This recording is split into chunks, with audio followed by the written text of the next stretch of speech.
Broadcasting from the Cass Corridor in Detroit, this is The Metro, a slice of news, culture, and conversation. I'm Robin Vincent. And I'm Tia Graham. Today on the program, why are more parents homeschooling their kids? What are the benefits of homeschooling and what are the drawbacks, especially in Michigan, where there aren't a lot of regulations? We'll dig into these questions with advocates and opponents, and we'll take your calls. But first, the Trump administration's attempts to reshape America's immigration system have been swift and calculated. During his first week in office, the president signed 10 executive orders and proclamations centered on immigration. Yeah, Robin, these policies have sent shockwaves through immigrant communities in Michigan, especially in Southwest Detroit, where a high concentration of Latino and Hispanic immigrants live. WDET reporter Bre'Anna Tinsley spent some time in Southwest Detroit during a recent immigrant rights rally. She joins us now. Bre'Anna, thank you so much for rejoining us on the Metro. Good morning. Thank you for having me. Of course. So first, Bre'Anna, could you give us an overview of some of the immigration policies Trump enacted that have spurred a lot of concerns in local immigrant communities? Yeah, so during his first week of office, Trump signed several executive orders that directly affect immigrants, such as suspending refugee admissions and applications, attempting to revoke birthright citizenship of children whose parents were not U.S. citizens or, quote, lawful residents, increasing enforcement at the southern border, expanding the use of a policy called expedited removal that allows immigration enforcement to deport any undocumented person who has been in the country for less than 2 years without a court hearing, and even enacting stronger vetting and screening procedures for people wanting to come into the country. And then earlier this week, he also signed the Lake and Riley Act, which gives ICE broad powers to detain and deport immigrants who are accused of crimes. So we should note that the Lake and Riley Act did get bipartisan support. So, Bre'Anna, local leaders and advocates have been sounding the alarm since these policies were enacted.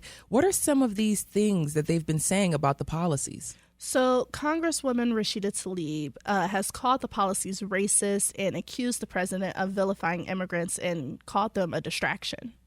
It fixes nothing that is broken with our immigration system. All it does is promote hate and divide. To call our immigrants that are coming here as some sort of invasion, that they're coming here to hurt us. They're not. We have a system that says, we need you, we want you, but then you go and turn around and criminalize them. Why? You want to distract us from the fact that you're making your billionaire friends richer. Now, Bre'Anna, immigration advocates and local leaders have cited indirect effects from these policies. For example, we spoke with an advocate recently on the Metro who said a lot of kids are staying home from school in Southwest Detroit out of fear. What did you hear from some of these leaders? Yeah, so the Trump administration claims that these policies are meant to target criminals, but advocates are saying that widespread communities are being affected as well. Here's Councilwoman Gabriela Santiago Romero. People are fearful. Children aren't going to schools. Businesses are having their employees not show up. Their clientele is not coming to our bars and restaurants. This will impact all of us. Not only are we destroying families, we're destroying our community. Another advocate, Dr. Sadie Sarr with the African Bureau of Immigration and Social Affairs, shared a story about a student in Michigan who was picked up after his visa expired in the middle of the school semester. On Wednesday, he got picked up because he was 2 days out of status. Today, as we speak, his lawyer is fighting for him to get bail. I didn't say criminal. I didn't say he broke any law.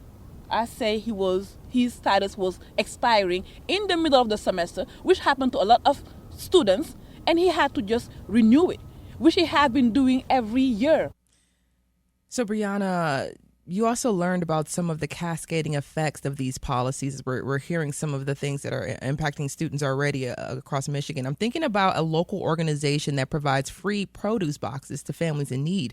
How has that organization been impacted? Yeah, that organization is called Hey Y'all Detroit, and they had to shut down their distribution center. They partnered with a farm in Texas, and that's where they received all of their produce, but that farm has experienced a lot of disruption. 68% of their workers were immigrants and DACA recipients, and some have been deported. Others are refusing to show up for work, and the farm ultimately had to shut down.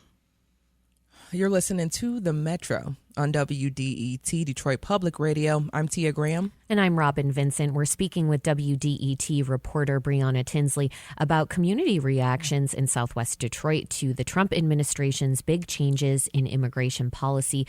Bre'Anna attended a recent Know Your Rights rally there held by local leaders.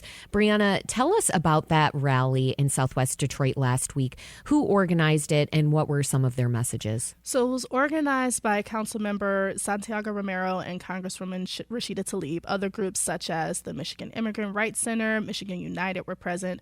And the main message was that all immigrants, regardless of status, are protected by the Constitution. I'm guessing that people who could benefit from the info provided at the rally probably didn't show up, given there's been a lot of talk about increased immigration enforcement in the area. Is that accurate? Was there much of a turnout? Yeah, there's still a lot of fear among some residents in the area, and so not many were present at the rally. So the plan is to still try and keep people informed. Councilmember Santiago Romero remains active in the neighborhoods. Michigan United is offering training to anyone, American or not, on what to do if someone is approached by immigration enforcement. However, Adonis Flores with Michigan United did call for elected leaders to take a stand. We also want to call on all of our elected officials that are not here to grow a spine. Are you going to be enablers, or are you going to stand up for our communities? Leaders across the world are taking action, are being firm and putting a stop to the crazy demands of Trump. We need our leaders here in the country to do the same.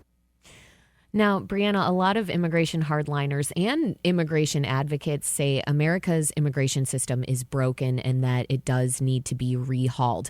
But both groups have very different answers as to how. Was there any discussion about how to do that during this rally? Most were just focused on making sure immigrants feel safe and making sure they know that they still have constitutional rights regardless of their immigration status when dealing with law enforcement.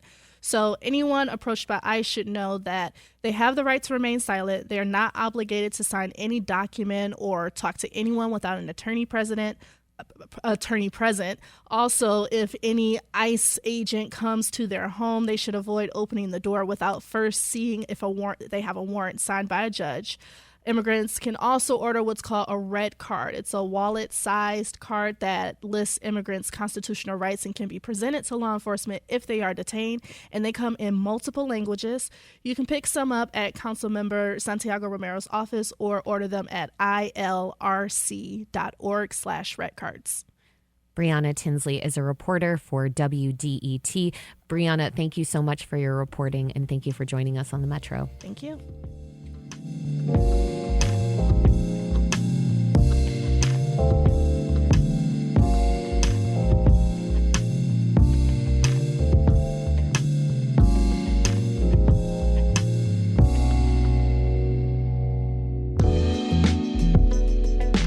This is The Metro on 101.9 WDET FM from the WDET newsroom. And over the weekend, President Donald Trump signed an executive order imposing 25% tariffs on Canada and Mexico and 10% tariffs on Chinese-made goods.